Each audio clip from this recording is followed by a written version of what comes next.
आज ना तुम्हाला अशी टोमॅटोची चटणीची रेसिपी सांगते ना मी. जेव्हा आपल्या घरामध्ये काही भाजीसाठी नसेल ना तेव्हा आपण हे करू शकतो, किंवा काहीतरी चटपटीत खायचे चपातीसोबत तेव्हा करू शकतो, किंवा स्वयंपाक करायचा जास्त कंटाळा येते तेव्हा आपण हे करू शकतो. मस्त लाल लाल असे टोमॅटो घ्यायचे आहेत. 5-6 टोमॅटो घेतलेले आहेत बघा. ते एकदम ताजे ताजे फ्रेश आहेत. त्याला छान प्रकारे आपल्याला कट करून घ्यायचे. जास्त मोठं पण नाही करायचं, जास्त छोटं पण नाही करायचं, मिडियम ह्याचं मी इथं कट करून घेतलेलं आहे बघा. अशा प्रकारे आपल्याला सगळे टोमॅटो जे आहे ना ते कट करून घ्यायचे आहेत. आणि हे रेसिपी एवढं लवकर होते ना, अगदी 1 ते 2 मिनिट लागतात फक्त हे रेसिपी होण्यासाठी. जास्त काहीच याच्यामध्ये लागत नाही. मेन टोमॅटो आहे. आणि शेवटी तुम्हाला असं एक साहित्य मी त्याच्यामध्ये टाकायचं सांगणार आहे की ज्याच्याने याची चव एवढी वाढणार आणि एवढं भारी लागणार ना. त्याच्यासाठी तुम्ही व्हिडिओ शेवटपर्यंत बघा. तिथे टोमॅटो सगळे कट करून घेतलेले आहेत मी. नंतर घेतलेली आहे कढईमध्ये तेल घेतलंय. तेल चांगलं गरम करायचं, मध्ये लगे मोहरी टाकायची. मोहरी चांगली तडतडू द्यायची बरं का. तर मी नाही तर लसूण घेतलेला आहे बघा. लसणाच्या पाकळ्या थोडासा जास्त घेतल्या. लसूण थोडासा मध्ये जास्त टाकायचे, जेणेकरून आपली टेस्ट वाढणार आणि एकदम भारी लागणार. लसणाने खूप छान टेस्ट येते. लगेच मध्ये कढीपत्ता टाकून घ्यायचा. कढीपत्ता चांगला तडतडू द्यायचा बघा. म्हणजे असं आवाज आला पाहिजे एकदम चरकून तेलामध्ये टाकल्या. नंतर मध्ये सगळे टोमॅटो ॲड करून घ्यायचे. आणि टोमॅटो चांगल्या प्रकारे खालीवर आपल्याला मस्त असे करून घ्यायचे आहेत. लगेच आपल्याला याच्यामध्ये ॲड करायचे आहेत मसाले. आपले नॉर्मल मसाले, मीठ, मिरचू आणि हळद हे टाकून घ्यायचे. आपल्या चवीनुसार आपण टाकू शकतो. हळद थोडीशी टाकून घ्यायची आहे आपल्याला.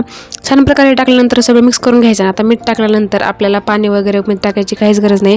टोमॅटोला ऑलरेडी पाणी असतं आणि मीठ टाकल्यानंतर आणखीनच पाणी जास्त दिसत असतं मध्ये.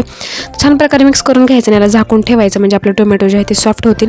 एखादा मिनिट झाकून ठेवा आणि लगेच झाकण आणखीन डबल काढायचं आणि मस्त त्याला हलवून घ्यायचं. तर आपली चटणी रेडी आहे. पण आणखीन त्याला फायनल टेस्ट आपल्याला द्यायचा राहिला, ते म्हणजे सिक्रेट इन्ग्रेडियंट मला म्हणलं होतं मी, सिक्रेट एक साहित्य आहे ते टाकायचं आपल्याला, जेणेकरून याची चव खूपच भारी लागणार.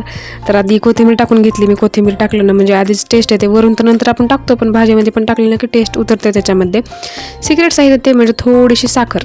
हो, खरं ऐकलं, थोडीशी साखर आपल्याला याच्यामध्ये टाकून घ्यायची आहे. खूप भारी चव लागते. थोडासा मध्ये गोडवा, थोडंसं तिखट येते आणि एवढी भारी ही चटणी लागते ना. वरण भातासोबत खाऊ शकतो, चपातीसोबत खाऊ शकतो, फुलक्यासोबत खाऊ शकतो. खूप भारी लागते. आणि जेव्हा पण तुम्हाला कंटाळा येतो तेव्हा तुम्ही हे करू शकता. दुपारच्या जेवणात पण, सकाळी चपाती हे चटणी करू शकता, किंवा रात्री तर एकदम बेस्ट ऑप्शन आहे. तर आपली चटणी रेडी आहे. पण सहज मी 1 ते 2 मिनिट झाकून ठेवलं होतं, जेणेकरून टोमॅटो पूर्ण सॉफ्टच होऊन जातील. आणि छान प्रकारे बघा, थोडंसं मध्ये पाणी जे थंड झाल्यानंतर आटून जातं पाणी, असं नाही की पाणी राहतं. तर सगळं आटलेलंच आहे. तर आपली मस्त चटणी रेडी आहे. ही चटणी तुम्ही खाली आहे का कधी, किंवा तुम्हाला हे आवडते का, तुम्ही कोणत्या पद्धतीने करता चटणी. आणि ही रेसिपी नक्की ट्राय करा. आणि ट्राय करून मला कॉमेंटमध्ये सांगा की तुम्हाला रेसिपी कशी वाटली. आणि चॅनलला पटकन सबस्क्राईब करून ठेवा अशाच नवीन छान रेसिपीज पाहण्यासाठी. चला भेटूया पुढच्या व्हिडिओमध्ये. तोपर्यंत